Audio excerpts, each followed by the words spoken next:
Ever since CES 2014, when we first laid eyes on this mysterious RGB keyboard from Corsair, and you remember that's when Linus really first revealed the video and it exploded and got a bunch of hype, people wanted to know two things. One, what is it? And two, when can I get my hands on it? Now we finally have it 9 months later, and we have this Corsair Vengeance K70 RGB mechanical keyboard. And looking at it, you can see already that it's doing this really cool rainbow effect on the keyboard itself. And that's all thanks to this special robust software that it comes with, where you can pretty much program each key individually to do something different, have a different color. You can make the whole keyboard do that rainbow effect, a ripple effect, a wave effect. There's a bunch of different stuff you can do with this keyboard that you wouldn't be able to do with any other keyboard. But now that we have it, I'm going to do a review for you guys. I'm going to let you know the pros, the cons, whether it's worth it, whether you should buy it in this review right now.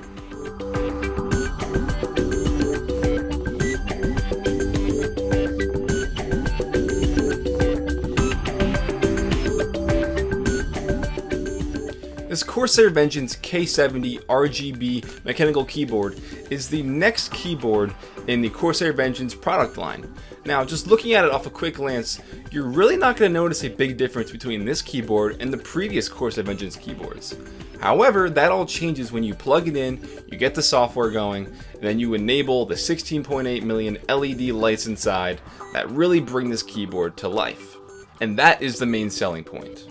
The keyboard itself is finished in a nice black anodized brushed aluminum finish, and the keys on it, they feel nice, kind of rubberized, but they're 100% anti-ghosting, and they allow for a 104 key rollover. It also comes with a detachable soft touch wrist rest, which is nice because, you know, if your wrists get tired from sitting on the table for too long or that bothers you, you have this nice detachable wrist rest. It's kind of weird to say. In this particular keyboard, they have the MX Cherry switches inside, with blue and brown switches to come in the future, but there's no release date right now. Now for me, this mechanical keyboard is the first mechanical keyboard I've owned. Before this, well, I've been PC gaming for around 10 months now, and I've been using the K40, the Raptor K40 keyboard from Corsair, and those are rubber domed, and I really didn't mind them, I got used to them. However, switching over to a mechanical keyboard was a whole lot different than I even expected, but not in a bad way, in a really good way. Because with mechanical keyboards, especially these reds, you don't have to bottom out when you're pressing on the keys. And what I mean by that is you don't have to fully press the key down in order for it to register inside. And that's a big difference, and it makes a difference when you're gaming because it allows you to be quicker, more precise, and in the end, the adjustment is well worth it.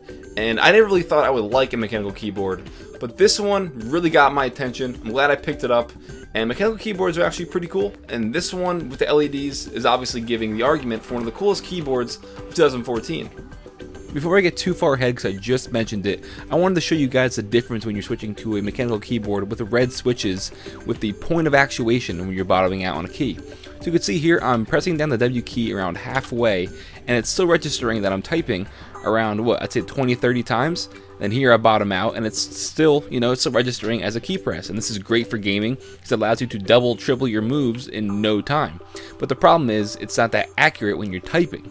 And that's a lot of problem with the red switches, and that's why people prefer blue switches sometimes. So the accuracy difference is pretty significant. As you can see here, I'm trying to type, hey, you should subscribe to Random Frank P, and it's coming out pretty jumbled. I finally get it around the last time here. And, you know, it's not the most accurate thing, but the learning curve doesn't take too long. I got used to it pretty quickly. This, although probably unnecessary, I just want to do a little sound test to show you guys how the MX Cherry red switches sound when you're typing or playing a game, just to give you guys an understanding.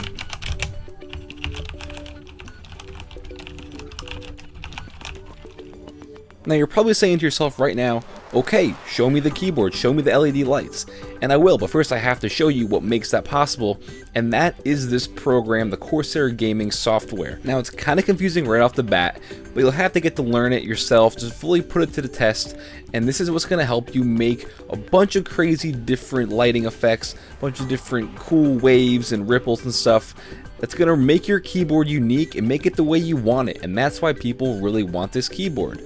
So this is pretty much just how you make stuff. You this little lighting tab here, and with this I'm going to show you now a bunch of the different cool effects you can do. With 16.8 million colors, the possibilities really are endless, but when you're not using it fully and you want to just have it stay one tone color, you can with some of the presets like white, red, a light teal, purple, green, blue, and there's a bunch of other presets, but they're kind of hard to tell the difference on the camera. Got a yellow there, like a lighter purple, darker purple, orange, and you can really set any key to any color you want, and with the effects that's kind of cool. Here I have this cool little blue and green ripple effect that I made, and I like that a lot. If you like red, white, and blue, America, you can have that kind of set. Right here I made it so the entire keyboard's red, but the WASD and the arrow keys pulse white, and you can make it do that. You can make any key do whatever you want. Here I have the entire keyboard doing a gradient rainbow effect as a whole, but I have just the space key doing the arrow key in itself. It doesn't change with the entire keyboard, because you can make any key do whatever you want, and that's awesome. Here I have this white and green kind of matrixy look. I like that a lot. You can do that. A nice rainbow gradient. Why not? That's why people want this keyboard. You can do cool stuff whenever you press it. A ripple comes out blue and white, and every time you press a key it'll ripple out from wherever you are. That's some cool stuff. And one that I think is cool is this little diamond sparkle effect where the keys sort of glimmer when you type them. Just some last notes about the keyboard itself. It does have designated media keys with a nice little volume rocker there. On the bottom there are 4 little mini feet for it to elevate just the slightest bit. And on the back of the keyboard there is a little switch setting thing to change between your 5 different profiles you can enable. Lastly, I'm going to cover everybody's favorite thing in a review, and that's the pros and cons. Now obviously, the customizable 16.8 million color LEDs in the keys is what makes this keyboard more unique than anything on the market. And that's all thanks to the in-depth software, but it does take some time to get used to. Next is the solid build. It's composed mainly of plastic and aluminum, but the nice brushed metal finish makes it look really nice. And I'm definitely digging the all black stealth look. Then you have the thick braided USB cord. That's cool because you won't have to worry about ripping or fraying anytime soon, unless you're seriously throwing it around. Now it's time for the cons, and the one major downside to this keyboard is its price point. At around $170, that's really kind of steep for any keyboard, considering the regular Vengeance K70 is significantly cheaper. Now this one is kind of a double-edged sword, and I've alluded to it numerous times during this review, but the software, unless you spend a lot of time with it, it's going to be very confusing, and the second you boot it up, it is just out there, and it's kind of intimidating at first, and you need to spend some time to get used to it. Next, I really would have liked to have seen a USB slot on the back where the profile switch is. I know it's kind of a lot to ask, but at this price point it would have been really nice, but the K95 that's coming out most likely will include that. And lastly, I really would have liked to have seen the LEDs one setting brighter. They're currently 4 settings, off, low, medium, and high, but I just would have liked to have seen it, just one little flash higher. That doesn't mean that they're not bright, obviously, and you can still definitely see them during the daytime. Now I know I listed more cons than pros. That doesn't mean I don't like this keyboard. I actually really do. I just like to be nitpicky and break things down to give you guys a full understanding of how it is. And in fact, if I had to rate this keyboard, I would give it a solid 9 out of 10 rating. I'm really digging this. I think it's the best keyboard you can get right now, considering everything it can do. If you have any gaming enthusiast buddies or anybody who's looking for a new keyboard, you should definitely show them this video. Alright everybody, this has been my review for the Corsair Vengeance K70 RGB mechanical keyboard. And like I said, there was just a ton of hype surrounding this thing. I knew the second that I saw it that I wanted to pick it up, buy it as my first mechanical keyboard, and do a review for you guys. And this review is pretty much just to help you decide whether you want to buy it or not and give you a nice general overview of the keyboard. If this video helped you out in any way, please give it a thumbs up and comment down below if you have any questions. And just tell me your general input on this keyboard. Tell me whether you think it's worth it or not at the price range, just for the lights, and just any other comments, concerns, questions, whatever you have about this keyboard, drop it in the comment section below. Or you can hit me up on Twitter at randomfrankp. So, thank you guys for watching. If you haven't already, please hit subscribe.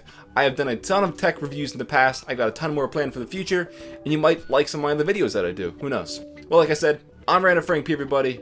Have a good day.